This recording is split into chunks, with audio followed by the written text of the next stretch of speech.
On est ensemble jusqu'à midi et nous débattons sur Sud Radio avec Georges Kuzmanovic, président de République Souveraine, candidat à la présidence de la République. On l'annonce officiellement. Oui, parce que c'est public. Donc, voilà. Jackie Isabello, communicant, cofondateur de l'agence Coriolink. Judith Weintraub, grand reporter au Figaro Magazine. Et Éric Verhaeghe, entrepreneur et fondateur du blog politique Le Courrier des Stratèges. On va parler d'Agnès Buzyn, qui se dit très heureuse de comparaître aujourd'hui devant la Cour de justice.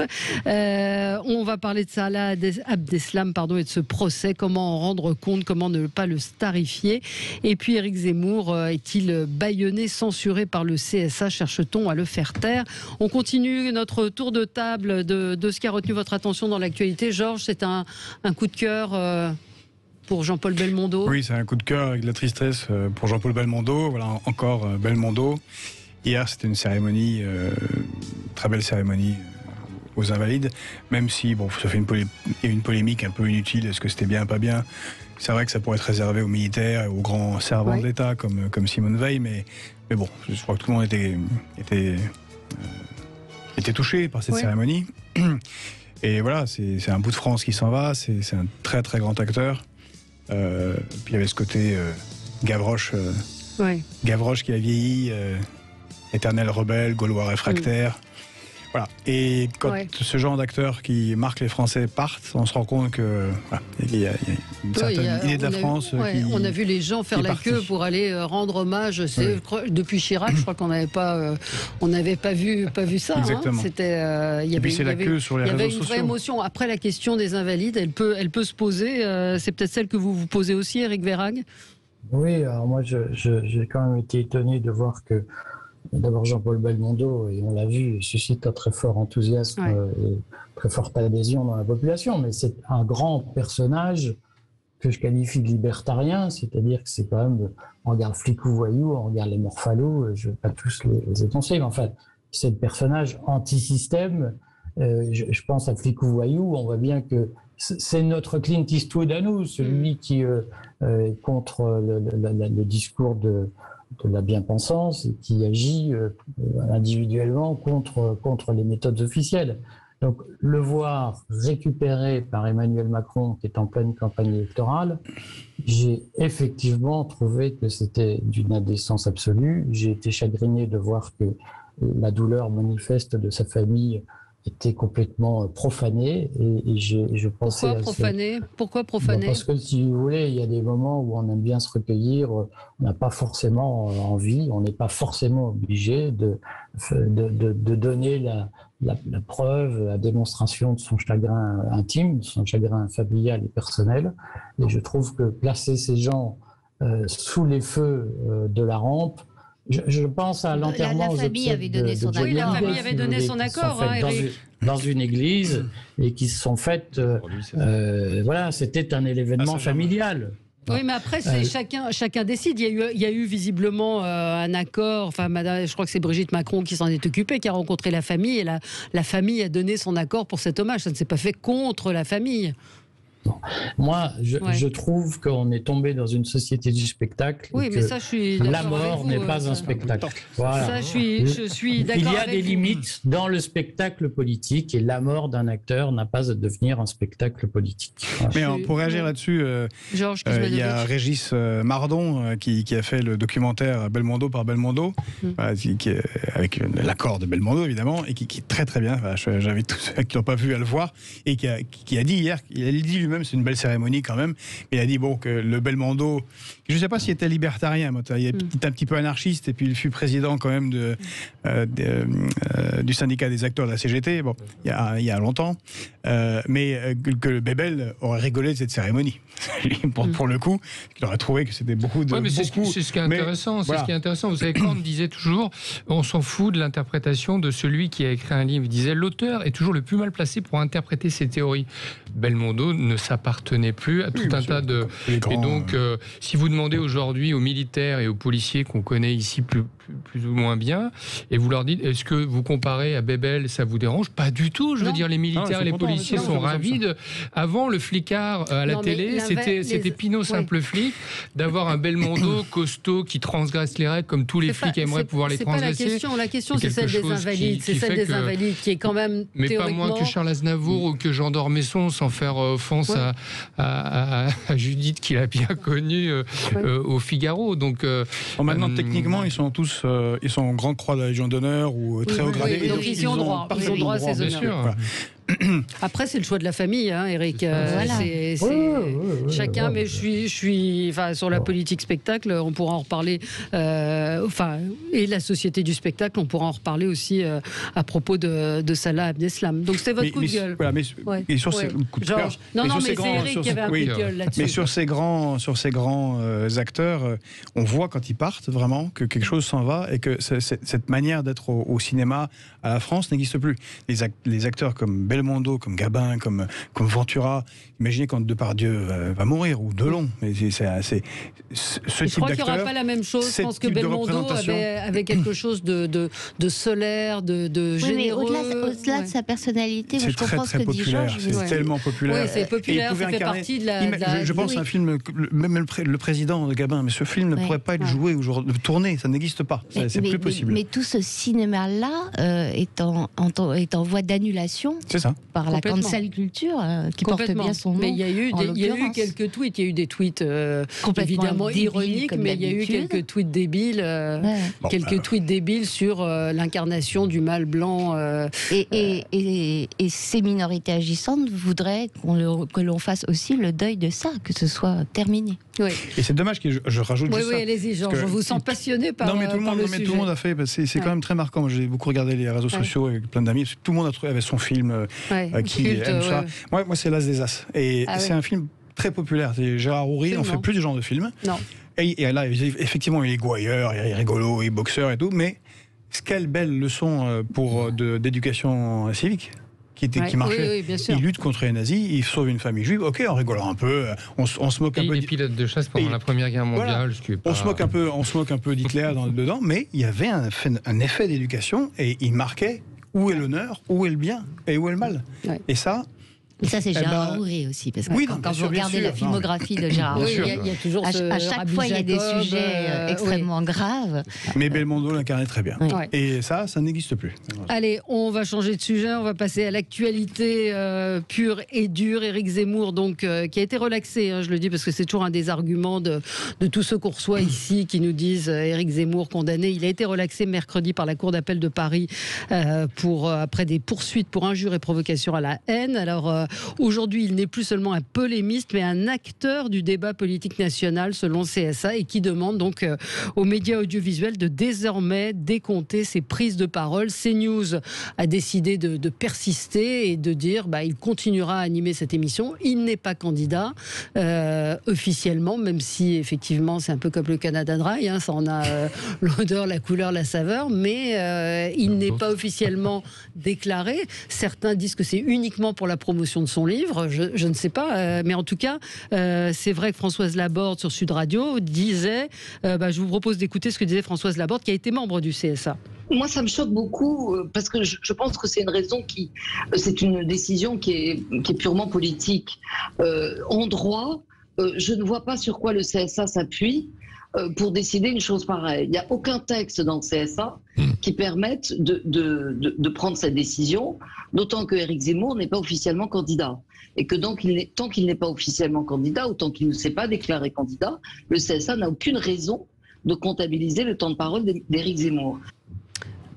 Judith, moi, je suis admirative de tous les efforts que font les uns et les autres, CSA, ces journées, membres de la majorité, pour victimiser Éric Zemmour et ainsi renforcer sa candidature. Oui, parce qu'on n'en parlerait pas. Ça n'aboutit qu'à ça. Il n'y aurait pas eu cette histoire du CSA, on n'aurait peut-être pas parlé d'Éric Zemmour ce matin, sauf que là, ça devient un fait d'actualité. Exactement. Grâce à eux, on en parle matin, midi et soir, et pour une raison très très simple, c'est que si Éric Zemmour se présente il va forcément mordre peu ou prou sur l'électorat de Marine Le Pen. On ne sait pas dans quelle proportion, puisque les sondages sont assez contradictoires pour l'instant. On ne sait pas s'il mord plus sur l'électorat des Républicains, sur l'électorat du Rassemblement National. Et puis c'est pas comme s'ils ne sont pas trompés au régional. Et puis c'est pas comme si les sondages étaient infaillibles. Mais quoi qu'il en soit, ça ne fait pas de bien à Marine Le Pen. Il part d'ailleurs d'une conversation qu'il a sur ce sujet avec elle. Il balance dans son livre. Dans son livre. Et ce qui ne fait pas de bien à Marine Le Pen fait du mal à Emmanuel Macron. Ouais. On en reparle dans un instant avec vous, 0826 300 300. Vous savez que vous avez la parole sur Sud Radio. On vous attend. À tout de suite. Avec vous sur Sud Radio pour débattre et commenter l'actualité. Nous parlions d'Éric Zemmour, donc avec cette annonce du CSA qui demande à ce que le temps de parole d'Éric Zemmour soit décompté. Qu'est-ce que vous en pensez? Vous pouvez nous appeler pour nous le dire, 0826 300 300. Je rappelle qu'il n'est officiellement pas candidat. Et ce que disait Judith est tout à fait juste. Je viens de regarder les audiences. Et hier soir, Éric Zemmour à 19h a rassemblé 852 000 téléspectateurs. Merci le CSA. C'est encore plus que ce qu'il fait d'habitude.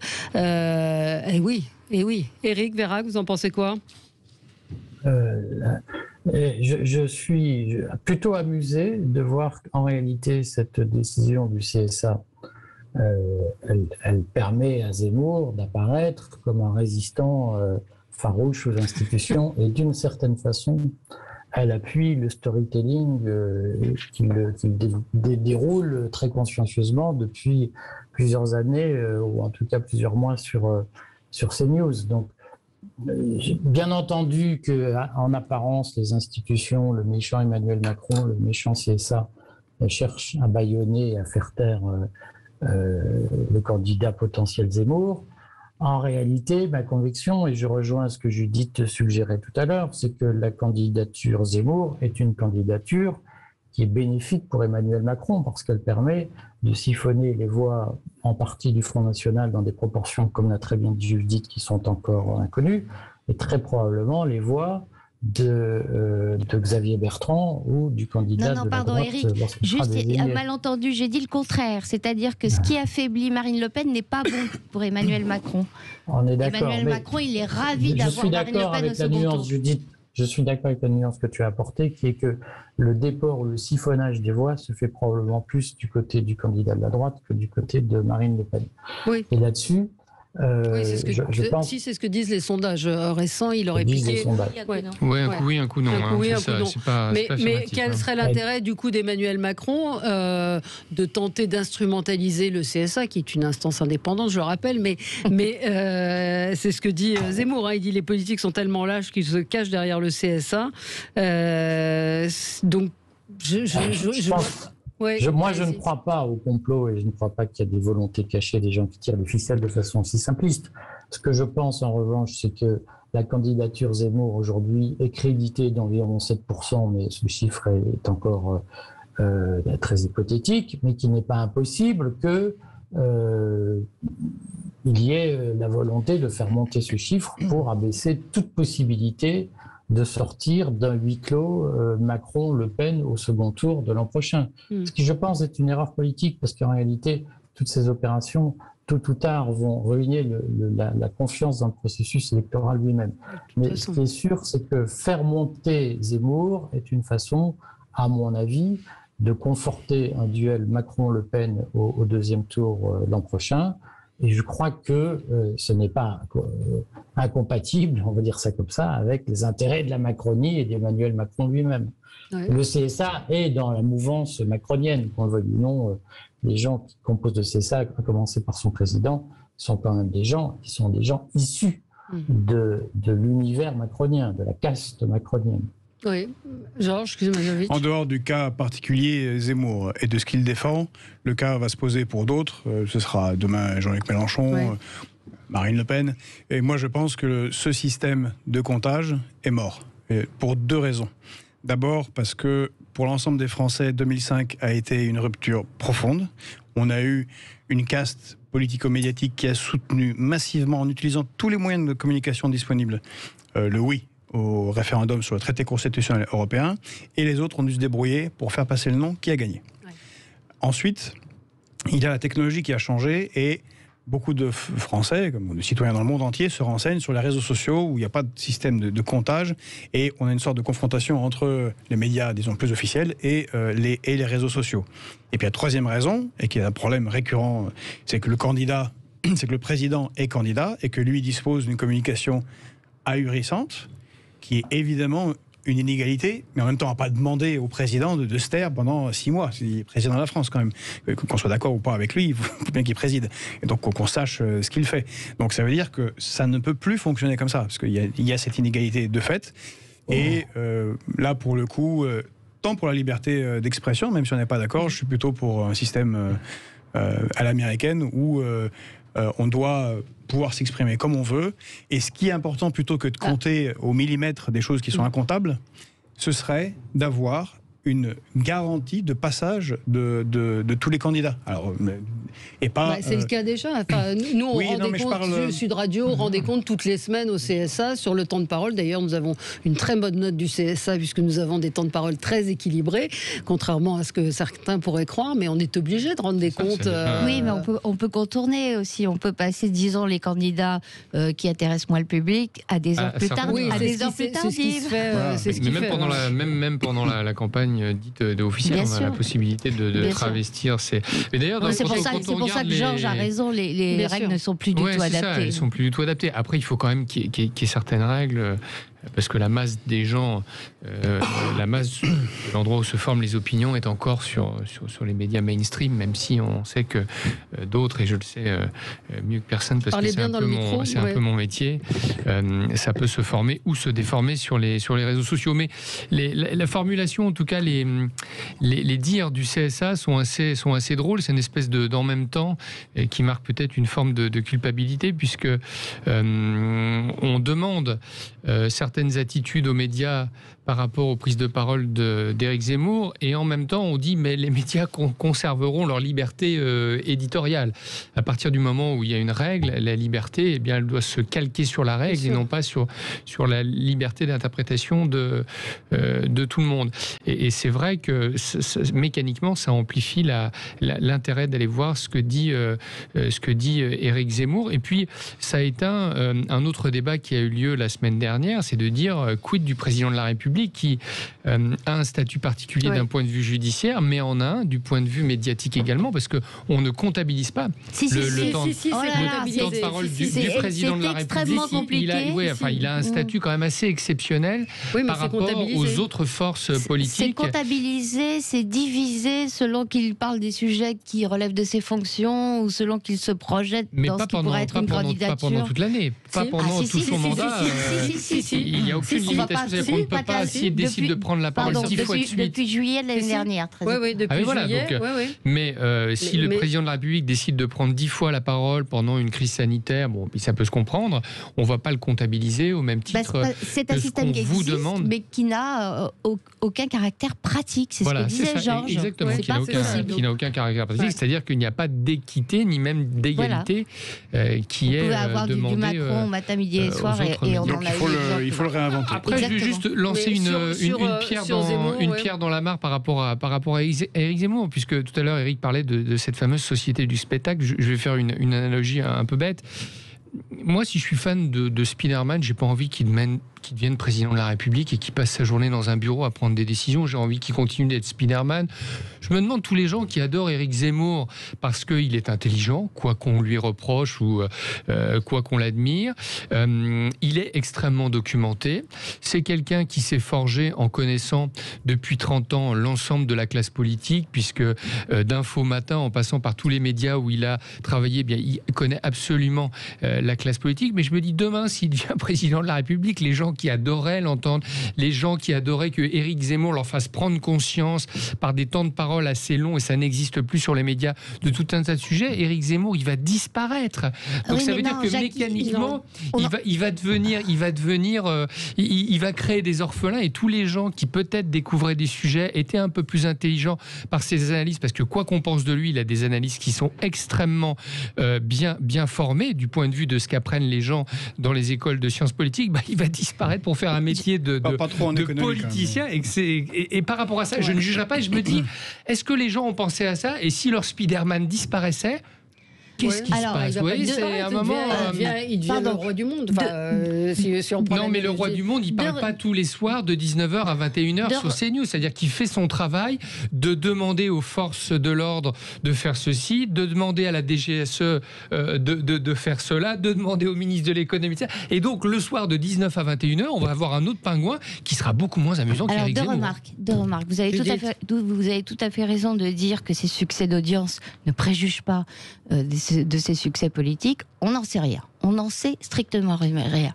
Deuxième remarque, quel est l'atout d'Éric Zemmour par rapport à tous ses concurrents rivaux? Je pense évidemment à Marine Le Pen, mais aussi à la plupart des candidats de droite sur les sujets islamisme, sur les sujets sécurité, qui reprennent toutes les mêmes, qui ne reprennent pas ces propositions, mais en tout cas, vraiment, il y a très peu de différence aujourd'hui entre les propositions, y compris de Michel Barnier. Moi, j'ai fait le travail dans le Figaro Magazine de la semaine dernière, de comparer les propositions en matière de lutte contre l'islamisme et de contrôle de l'immigration de tous les candidats. Ils sont tous peu ou prou. Vraiment, il y a des nuances. Quelle est la différence et quel est l'atout d'Éric Zemmour? Il n'a jamais été au pouvoir. Et quel est le gros handicap de tous ces candidats de droite? Ils l'ont tous exercé. Il n'a jamais eu de fonction politique, Judith. C'est-à-dire que c'est intéressant, et je rebondis encore une fois sur ce que disait Éric tout à l'heure. Mais ça, c'est un avantage dont on ne peut pas mesurer en Ukraine, ce qu'il va lui rapporter. Ça s'est passé maintenant aux États-Unis. Ça veut dire que il faut dire aux gens, c'est la fonction tribunicienne, alors ça me va bien, je veux dire, on passe notre journée à former des gens pour faire ça, c'est la fonction tribunicienne qui l'emporte sur véritablement la capacité à diriger mais non, Jacques, c'est pas la question. Le pays quand un candidat de droite vous dit, et ils le disent tous, je mettrai fin au regroupement familial, Zemmour le dit également, quand le candidat de droite le dit, son électeur lui répond, mais dis donc, quand j'ai voté pour toi, tu l'as pas fait. La dernière fois, tu l'as jamais fait. Une petite remarque sur Éric Zemmour, parce qu'on parle toujours de ces questions-là, mais sur les questions économiques et sur l'Union européenne, bon, il est quand même extrêmement conforme avec une certaine droite et une certaine gauche de pouvoir. Il y a très très peu d'idées, c'est très libéral économique. Il dit rien sur l'Union européenne. Et si un Éric Zemmour était président de la République, on verrait assez vite que c'est un peu la même chose que les autres. Parce que ce sont ces questions-là qui sont centrales pour savoir comment se répartit la richesse, si on peut réindustrialiser, si on peut faire une transition écologique, si on peut avoir une armée qui, pour appuyer notre géopolitique, une géopolitique gaulliste, si on n'a pas les leviers d'action, c'est-à-dire si on ne rentre pas en confrontation avec l'Union européenne, ce que ne fera pas Éric Zemmour, parce que si on ne change pas de paradigme économique. Mais Éric Zemmour, est-ce qu'il est rédacteur en chef au Figaro ? Est-ce que les gens du Figaro... Non, mais je sais, moi j'ai la réponse, bien sûr, on va donner la réponse. Demandons à tous les journalistes, parce que c'est un marronnier dans la presse, de dire tu peux être bon journaliste, de savoir si tu es bon manager, si tu es capable de comprendre les enjeux d'un journal, si tu es capable d'être un bon éditeur, c'est-à-dire de faire du business tout en ayant connaissance des sujets qui marchent, et de se dire... Est-ce que Éric Zemmour, dans la proximité des gens, dans une rédaction où c'est une masse de gens qui sont très intelligents, est-ce que c'est quelqu'un qui sait travailler avec les autres? Est-ce que c'est quelqu'un qui sait diriger? C'est pas son job. C'est pas son job. Eh ben, c'est pas son job, mais un dirigeant, un chef d'entreprise, vous avez dit Rafik Smati, Rafik, si on lui file un bilan, il est capable de dire ça va pas, ça va pas, ça va pas. Alors après, il parle bien, mais il sait ce que c'est un contrat de travail, il sait ce que c'est un bilan, il sait négocier avec un banquier.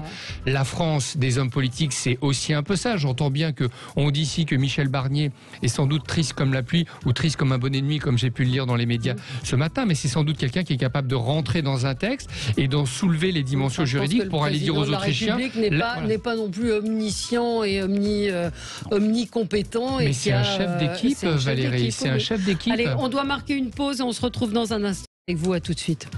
Avec vous, on est ensemble sur Sud Radio pour commenter l'actualité avec Georges Kuzmanovic, Jacky Isabello, Judith Weintraub et Éric Verhaeghe. Donc, signaler quand même qu'il y a le livre d'Éric Zemmour qui sort aujourd'hui. C'est cela, Judith, vous l'avez lu. Oui. Je crois que le Figaro Magazine... Pas tout à fait fini parce que je l'ai lu hier. Donc mais en tout cas, on publie les bonnes feuilles dans le Figaro Magazine, notamment sa version de sa conversation avec Xavier Bertrand, d'une autre conversation avec Marine Le Pen. Je dis sa version parce que Xavier Bertrand a démenti. Oui, parce qu'il balance quelques trucs. Et il est auto-édité puisqu'Albin Michel avait refusé de l'éditer. Alors on a une auditrice qui souhaitait réagir. Sandra, bonjour. Oui, Allô? Oui, il faudrait que vous baissiez votre radio parce qu'il y a un retour, voilà. D'accord, ok, bonjour. Voilà. Je voulais réagir par rapport à la censure que doit subir Éric Zemmour. Je ne vois pas en quoi le fait qu'il soit journaliste politique, on décompte son temps de parole. Alors il faut décompter tout le temps de parole des journalistes. Voilà, je ne suis pas le seul à le dire. Donc alors il est peut-être candidat, mais quand il sera candidat, on verra. Oui. Pour l'instant, il ne l'est pas. Mais donc, il a une équipe de campagne, ce qui n'est pas le cas de la plupart des journalistes. C'est pas le cas de Judith. Donc il y a quand même un faisceau de choses qui laissent penser qu'il sera candidat. Mais là où vous avez raison, c'est qu'il n'est pas candidat. Donc, et que dit le droit dans les règles du CSA? Qu'est-ce que ça dit? Ce que disait tout à l'heure Françoise Laborde sur Sud Radio ce matin. Donc j'ai bien écouté. Ce n'est pas écrit. Pourquoi? Pour lui, on fait une exception. Pourquoi? Donc moi je l'ai écouté hier soir, il a très bien parlé, donc et il a bien dit d'où ça vient. On remonte évidemment, c'est le président qui lui ne sait faire que parler. Là on a affaire à une personne, qui est très courageuse, qui a ses opinions. Voilà, quelqu'un de courageux qui défend la France. Voilà, pour lui la France c'est important et donc. Vous voteriez pour lui? Ah oui, d'ailleurs, avant qu'on ait parlé d'une candidature, moi dans la tête, je disais, mais s'il se présentait, mon Dieu, s'il se présentait, ça serait, ça serait pour le bien de la France. Ce n'est pas quelqu'un qui est corrompu, qui a, tous ces hommes qui sont autour de Macron, qu'il a choisi lui-même, qui sont incapables, les uns après les autres. C'est incroyable, quelqu'un qui se laisse photographier avec un doigt d'honneur. Mais vous avez vu ça? J'ai jamais vu un président dans le monde entier. Jamais ça s'est passé, ça. Il ne sait que parler, c'est un acteur. Donc on a Éric Zemmour qui a ses idées, qu'on aime ou qu'on n'aime pas. Comme il a dit, on change de chaîne. Voilà, on n'est pas obligé de le regarder. Voilà, mais c'est un homme courageux et qui ferait le bien de la France. Bon, voilà, merci de votre appel. Je voulais saluer Judith Weintraub, que j'aime beaucoup, qui a aussi des arguments et un sang-froid que j'adore. Et aussi Elisabeth qui elle aussi apporte on lui transmettra votre message. Merci en tout cas Sandra d'être fidèle à Sud Radio. Bon, je vous propose qu'on change de sujet. Dans l'actualité, il y a aujourd'hui la convocation de l'ancienne ministre de la Santé Agnès Buzyn par la Cour de justice de la République pour répondre de sa gestion de la crise sanitaire du Covid. Donc elle est visée par plusieurs plaintes pour, je vous cite, abstention de combattre un sinistre. Plusieurs plaintes sont arrivées et donc la seule instance à juger des ministres, c'est cette Cour de justice de la République. Donc de nombreuses plaintes. On a entendu François Molins dire qu'il y avait 14 500 devant la seule Cour de justice de la République, c'est-à-dire pour les politiques. Et il y a en plus des milliers et des milliers de plaintes devant les tribunaux ordinaires. Lui, François Molins, disait que c'était quand même assez inédit complètement. Oui. Alors Éric Vérac, je sais que vous êtes très sensible sur ce sujet. Celui de Agnès Buzyn ou sur celui des plaintes? Les deux. Est-ce que ces plaintes vous semblent légitimes? Est-ce qu'aujourd'hui les politiques sont responsables? On se souvient de l'affaire du sang contaminé entre autres. Est-ce que c'est une bonne chose? D'abord je ne sais pas si c'est une bonne chose ou une mauvaise chose. Ce que je vois, c'est qu'il y a un phénomène inédit qui est que des dizaines de milliers de gens demandent justice et considèrent qu'il faut traduire les responsables politiques devant la justice et les punir sévèrement.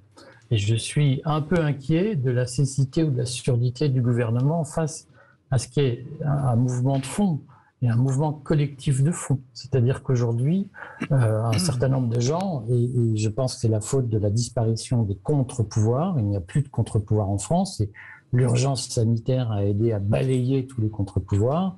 Et donc aujourd'hui, les citoyens concentrent sur la justice l'espoir de voir leurs droits, le droit des minorités, leurs droits profonds, leurs libertés individuelles notamment, défendus est contenu ou en tout cas protégé par une institution. Et je pense que le nombre de ces plaintes qui tombent devant la Cour de justice, c'est d'abord la traduction d'un malaise très profond dans la société française face à la captation de tous les pouvoirs par une caste qui ne gouverne que pour elle. On est rentré dans un système de crédit social avec le pass sanitaire qui fait que ceux qui ne partagent pas l'idéologie au pouvoir sont exclus de la vie sociale. Et donc tout ça se reporte aujourd'hui vers une immense attente vis-à-vis de la justice ou, de mon point de vue, vers une attente vis-à-vis de prétendus sauveurs comme Zemmour, par exemple. On vient d'entendre l'auditrice qui disait tout le bien qu'elle pensait de Zemmour. Elle a tout à fait le droit de le penser, mais on voit bien qu'il y a une espérance d'autre chose dans une partie de la société française qu'on a du mal à évaluer. Et on voit bien qu'il y a aujourd'hui un clivage très profond entre deux parties de la société. Et ce clivage, beaucoup de gens cherchent à le régler devant les tribunaux. Je pense que c'est un phénomène qui doit inquiéter. Je pense que jamais on n'est allé aussi loin, jamais la caste au pouvoir n'est allée aussi loin dans le bannissement de ce qui n'est pas elle. Et je pense que c'est une erreur extrêmement grave parce que on voit bien qu'il y a des phénomènes profonds qui sont en train de se produire dans nos sociétés et qui, tôt ou tard, trouveront une traduction politique qui, à mon avis, sera désagréable pour les perdants. On ne sait pas qui gagnera la confrontation. Et je pense que ceux qui la perdront vivront un très mauvais moment. Oui. Je suis d'accord. Sauf délit, très rapidement, sauf délit constitué, moi je suis tout à fait d'accord avec Éric, le tribunal n'est pas le lieu où juger les politiques, d'autant plus que ça produit des effets secondaires désastreux. Rappelez-vous Emmanuel Macron disant à propos d'Édouard Philippe, son Premier ministre de l'époque, qui était hyper précautionneux, qui était vraiment un enfermiste en ce qui concerne la gestion de la crise sanitaire. Édouard Philippe gère son risque judiciaire. Donc ça veut dire... Risque pénal. Son risque pénal. Ou son risque judiciaire. Ça veut dire que, confronté à des situations de crise, le politique aura tendance à faire stature, bretelles et parapluie au détriment de l'intérêt général. Là, je suis pas d'accord avec vous, Judith, et je suis d'accord avec Eric. Moi, j'ai été sociologue à une époque et je vois ça avec un œil de sociologue. Il se passe quelque chose, on peut pas le nier. Et je pense que c'est effectivement, comme l'a dit Eric, c'est un effet secondaire de la mise sous carcan de la vie politique. Encore une fois, le référendum de 2005 non respecté, ça a été un séisme dans le peuple sur son rapport à la démocratie. On le voit avec jusqu'aux 70% d'abstentionnistes. Mais vous voyez, quels que soient les Gilets jaunes, qui fait un mouvement populaire quand même assez important, la revendication, c'était le RIC. Formuler, quelle que soit la manière de les formuler, mais elle veut dire on veut récupérer la possibilité de s'exprimer. Ils ont été matraqués. Je rappelle, c'est quand même, pour Emmanuel Macron, ça sera rappelé, c'est 12 000 arrestations, 3 000 comparutions immédiates, 1 000 personnes qui finissent en prison alors qu'ils n'ont jamais rien fait. Bon, la justice a été là très très efficace contre ces gens-là. Et puis Macron, c'est l'incarnation de débats qui ne servent à rien, qui sont de la poudre aux yeux permanente. Les états généraux sur l'alimentaire, on devait mieux manger, tout ça finit en soutien des grandes chaînes de distribution. Le Ségur de la santé, le Beauvau de la sécurité, et bien évidemment le grand débat avec tous les gens ont participé. C'est la deuxième fois dans l'histoire de France, depuis 1789 et les cahiers de doléances, que les Français réécrivent des cahiers de doléances. Ils sont où? Ils ne sont pas utilisés. Et donc ils se disent... Non, mais ce que je pense, c'est que Eric a raison. Ils se disent, où est-ce que je peux faire? Là, ils seront obligés de m'écouter. J'irai au tribunal, je dirai au juge, lui, il est coupable, et moi, je veux le dire. Je ne suis pas en désaccord avec Eric sur ce point-là. C'est par défaut, mais ce n'est pas sain. Ça veut dire que la démocratie dysfonctionne. Oui, mais qui est responsable et c'est un symptôme que ce n'est pas sain. Je suis bien d'accord, mais ce n'est pas le peuple qui demande à s'exprimer qui est responsable. On est en démocratie. Et enfin et surtout, je pense que ce n'est pas une bonne idée de chercher un responsable ou une responsable.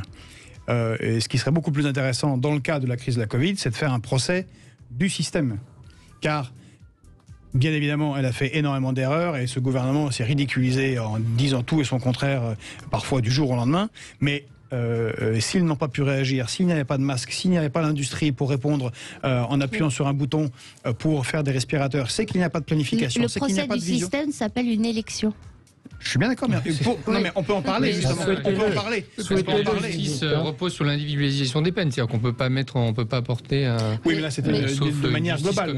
On peut montrer que le système que défend Agnès Buzyn, avec quand même son patron, parce qu'elle est responsable, mais s'il y en a un qui est responsable, c'est Emmanuel Macron, ont défendu une vision de l'économie, de l'organisation de l'industrie, qui est incompatible avec une réaction sérieuse à des crises sanitaires graves. Et enfin, si on cherche des coupables, il y en a un qu'on peut les chercher immédiatement. Je ne comprends pas. C'est une honte pour ce gouvernement, c'est Jérôme Salomon. Il a quand même été attrapé par c'est pas une fini enquête pour lui. Oui, mais il est toujours. Oui, non, mais il aurait dû démissionner ou être démissionné. Il est attrapé par les sénateurs, de droite, de gauche, les gens tout à fait sérieux, qui constatent que pareil à l'Assemblée nationale. Il est responsable. Oui. Et puis on apprend, on découvre qu'il a utilisé. Donc c'est le numéro 2 de la santé quand même, Jérôme Salomon, après Emmanuel Véran, que depuis le temps où il est au ministère de la Santé, il a utilisé des moyens pour cacher sa responsabilité dans le fait qu'on n'a pas de masque. Mais c'est délirant. Là, pour le coup, on a une vraie responsabilité individuelle. Et je suis étonné qu'on ne tombe pas dessus. La justice est saisie. Oui. On y revient dans un petit instant avec vous. 0826 300, à tout de suite. Et nous parlons de cette plainte, de ces plaintes qui sont déposées contre l'ancienne ministre de la Santé, Agnès Buzyn. Alors, est-elle la seule responsable? Est-elle coupable? Est-ce que les politiques peuvent être responsables de décisions qui ont été prises? 18 390 plaintes, on le rappelle, qui ont été reçues par la Cour de justice de la République. La plupart ont été contractées par Internet, et ces plaintes s'attaquent essentiellement aux effets secondaires des vaccins pour près de la moitié. Les autres dénoncent les effets liés au port du masque, et 16 ont été jugés recevables donc par la Cour de justice de la République. Oui, c'est européenne, c'est ça. Qu'est-ce qu'aurait dit Freud là-dessus? Jackie, oui. Sur la responsabilité des politiques. Je pense que la recension de comptes, donc rentre des comptes, c'est important. Je partage beaucoup l'avis de dire les contre-pouvoirs ont été assez bafoués lorsqu'en 1995 Chirac est élu avec une assemblée qui est encore à moitié baladurienne, ou une majorité de gens extrêmement brillants, des politiques férus qu'il fallait tenir. Là aujourd'hui, les contre-pouvoirs à l'Assemblée, ils sont quasiment inexistants, au point même qu'on est arrivé à redéfinir le rôle du Sénat alors qu'on voulait le supprimer. Bon, qu'à un moment, la CJR qui existe encore, Macron avait voulu la supprimer comme tout un tas de choses qu'il n'a pas pu faire, ça n'a pas été opéré. Qu'on puisse attirer l'attention sur cette crise majeure de cette façon-là, j'y verrais pas une judiciarisation excessive de la vie politique française, au sens où Tocqueville avait décrit ce point important, par exemple dans la démocratie américaine. Moi, je suis assez favorable à ça. Et puis, reprenons tout simplement les propos de Madame Buzyn, qu'on soit d'accord ou pas avec elle, puisqu'elle dit ça va donner au moins l'occasion d'expliquer clairement ce que j'ai fait, et puis de pouvoir traiter. Mais est-ce que c'est une personne qui est responsable? Est-ce qu'on peut rappeler quand même? Alors pour l'instant, elle n'est pas jugée, contrairement à ce qu'on dit des gens. Les gens ont dit elle va être jugée, et des journalistes sur des reportages, elle n'est pas du tout jugée pour l'instant. On va voir si elle peut être mise en examen. Mais quand vous êtes mise en examen, à la fin, vous n'êtes pas plus jugée. C'est-à-dire qu'on lance une procédure, et cette procédure-là, vous serez toujours considéré comme... Il y a la nécessité de faire une enquête. Est-ce qu'on peut faire une mise au point factuelle? Factuellement, elle risque une mise en examen pour 2 chefs d'accusation, une absence de volonté de combattre un sinistre ou une mise en danger de la vie d'autrui. Oui. Quels sont les éléments sur lesquels pourrait s'appuyer une éventuelle mise en examen? Eh bien, notamment, rappelez-vous, quand elle quand elle démissionne du ministère de la Santé mi-février 2020, en janvier, elle avait fait des déclarations publiques pour dire, en particulier, je cite une déclaration, que le risque de propagation du virus est très faible. Or, après sa démission, dans un fameux papier nourri de confidences qui fait suite à la scène des larmes, quand elle dit je vais être candidate, j'étais au courant, et ce qu'elle dit, c'est j'étais au courant, je savais ce qu'elle dit. Ces élections municipales, donc auxquelles elle est candidate, sont une mascarade, et parlant de la crise sanitaire, elle dit le risque est devant nous. Oui, absolument. Georges?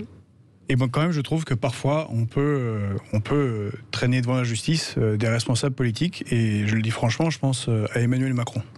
Et il y a un rapport parlementaire qui a été fait par le député LR, M. Marlex, qui est parfaitement clair. Et d'ailleurs, quand M. Marlex ou Arnaud Montebourg leur pose la question, vraiment haute trahison leur brûle les lèvres et ils ne disent pas par décence ou parce qu'ils n'osent pas encore le dire, mais le rapport est quand même parfaitement clair. On a quelqu'un qui était conseiller de François Hollande, puis ministre de l'économie, puis maintenant président de la France, et qui a, lui, par sa volonté, organisé la vente d'un fleuron industriel qui est Alstom. On est complètement hors ce...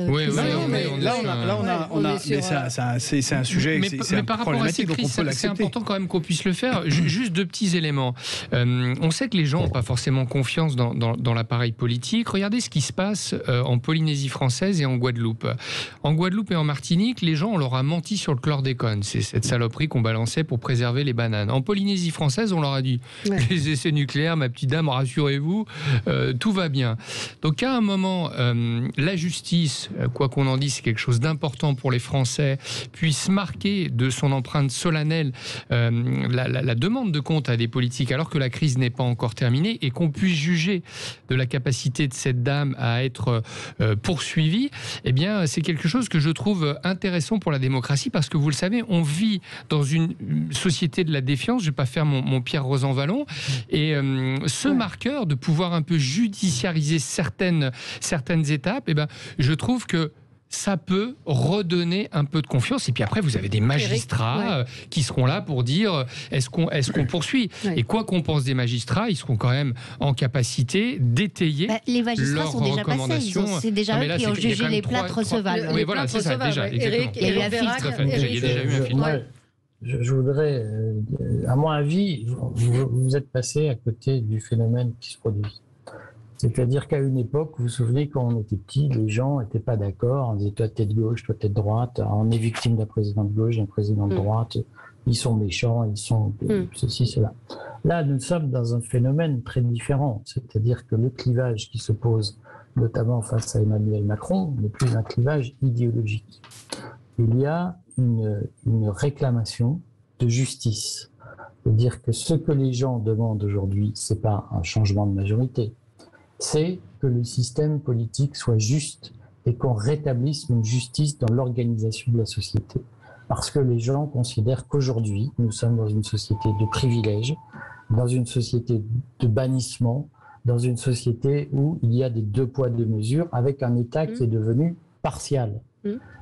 Et que la machine étatique qu'il finance est au service d'un groupe, d'une fraction de la société qui s'en sert pour obtenir des privilèges et écraser les autres. Oui, mais là, donc on n'est plus dans la revendication politique, on est dans la revendication de justice.